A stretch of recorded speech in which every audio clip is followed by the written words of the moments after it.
In this room are mothers and some fathers who are troubled about the content of their children's books. The Association of Concerned Mothers, ASCOM, is not new and had, along with some other groups, taken the state government to court 15 years ago, with the result that some sections which were offensive to them were taken out of the children's books.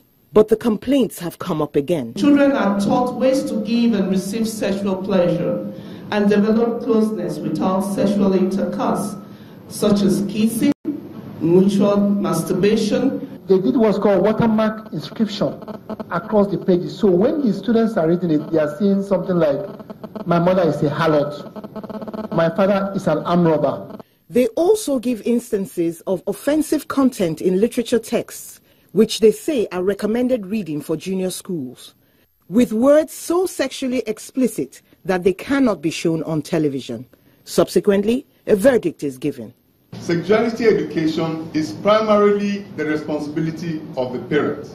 In addition, the group is against the passing of the Gender and Equal Opportunities Bill, a bill they believe will promote permissive behavior among children and youths.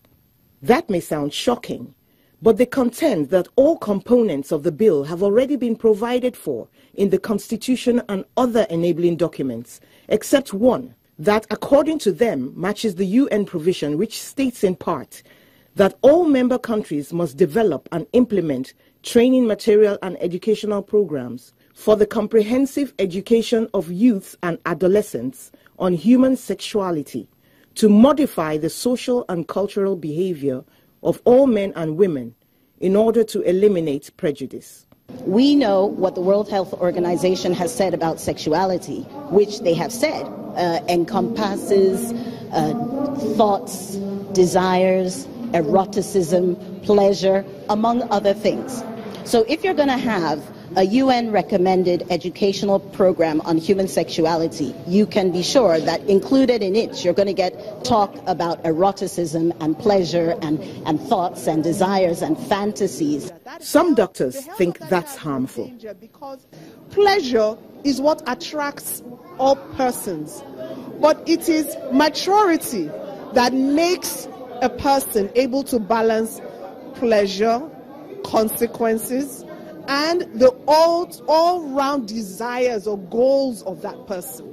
The permanent secretary of the Lagos State Ministry of Education confirms that some of the texts are in use. The review that we are doing now, we will ensure that such vulgar languages are reduced to the barest minimum.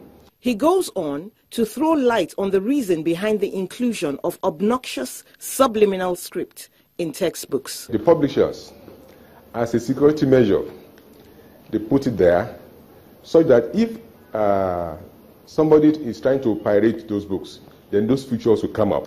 But if you go for the original textbooks that we have in our custody, those marks are not there.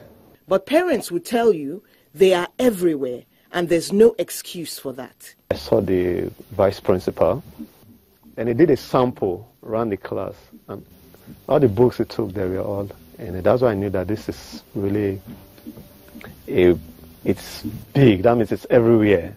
It's been confirmed that Lagos State is currently reviewing education content for its schools, and the permanent secretary believes that going forward, it will be more palatable for students and their parents.